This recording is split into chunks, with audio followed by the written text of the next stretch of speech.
నేను ఇచ్చింది కేసీఆర్ కాదంటే కదా నువ్వు చేసేది. నేనే చెప్తున్నా కేసీఆర్ ఇచ్చిందని జరిగింది అని గంట పద చెప్తున్నాను. ఎవడు నాకు చెప్పాల్సిన అవసరం లేదు, నేనే సాక్ష్యం. అన్నం పెట్టుడు మరుస్తున్నా కష్టం కదా. అయితే రాజకీయ పరిణామాల వల్ల కొంతమంది దౌర్భాగ్యులు చేసినటువంటి బాధల వల్ల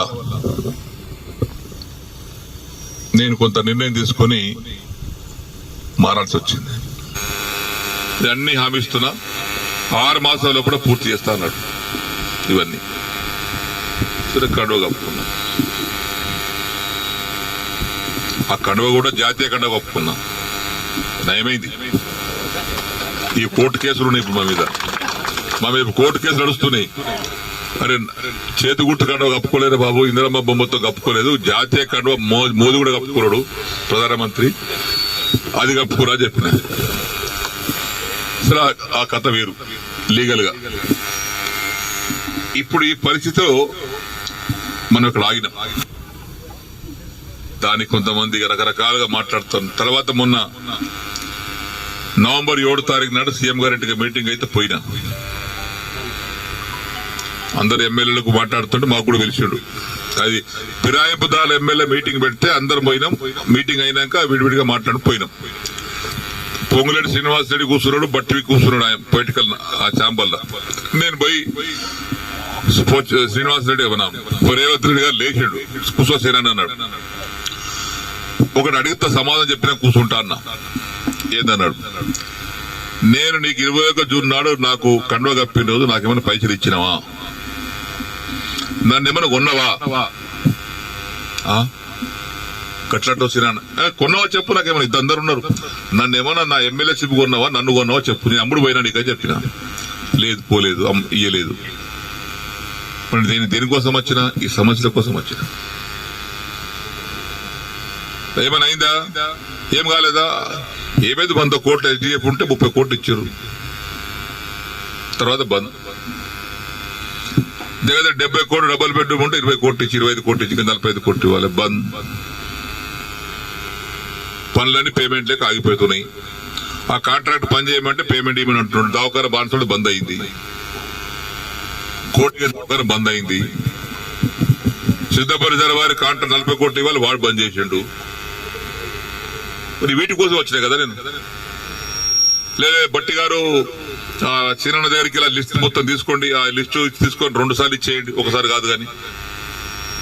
ఇక పొంగులేటి గారు ఆ లిస్ట్ తీసుకోండి, 2 సార్లు మీరు ఇచ్చేయండి. ఇచ్చిన తెల్లారి ఫోన్ చేస్తే బట్టి లేవట్టాడు, పొంగులేటి లేవట్టాడు. ఏమని చెప్పుకోను నేను. ఇక మళ్ళీ అసెంబ్లీ జరుగుతుంది. జనవరి 4 తారీఖు నాడు ఆ ఛాంబర్ తీసుకుపోయి లోపల తీసుకుపోయి, మీరు చెప్పారు కానీ బట్టి ఇవ్వలేదు, పొంగులేటి ఇవ్వలేదు, నాకు రూపాయి ఇవ్వలేదు. రూపాయి ఇవ్వలేదా, ఇవ్వలేదు. వేమ నరేందర్ రెడ్డి గారు బయట పిలిచాడు. వేమన్నా సీనన్న బాధపడుతున్నాడు, అది ఇంకా పేమెంట్ కాలేదట, నువ్వన్నా మార్చిలో కూడా 3 విడతలు ఇప్పి. సరే సరే ఆయన తీసుకుని ఆయన వెళ్ళిపోయాడు. తెల్లారి వేమ నరేందర్ ఫోన్ చేస్తే ఆయన లేపడు. 50 సార్లు చేసిన, ఒకసారి కాదు 50 సార్లు లేపడు. మళ్ళా మొన్న మార్చిల అసెంబ్లీలో జరుగుతుంటే మళ్ళా పోయారు ఛాంబర్. మన అసెంబ్లీలో కూర్చునే సీటు డబల్ ఉంటుంది అయింది. చెప్పిన ఏది కాలేదండి. ఇవన్నీ పేమెంట్ జరగాలని రేవంత్ రెడ్డి గారి తమ్ముడు కృష్ణారెడ్డి గారి దగ్గరికి మా భాస్కర్ బాబుని తోలేసిన. ఆయన ఇచ్చిన సమాధానం ఏంటంటే, భాస్కర్ మీ డాడీ చెప్పుకుపోయి బీఆర్ఎస్ పార్టీ ఎమ్మెల్యేలకు రూపాయి ఇచ్చేది లేదు, ఒక పని ఇచ్చేది లేదు, మీ డాడీని కండువ కప్పుకోమని ఇస్తాం. అదే భాస్కర్ వచ్చి ఈ విషయం చెప్పింది.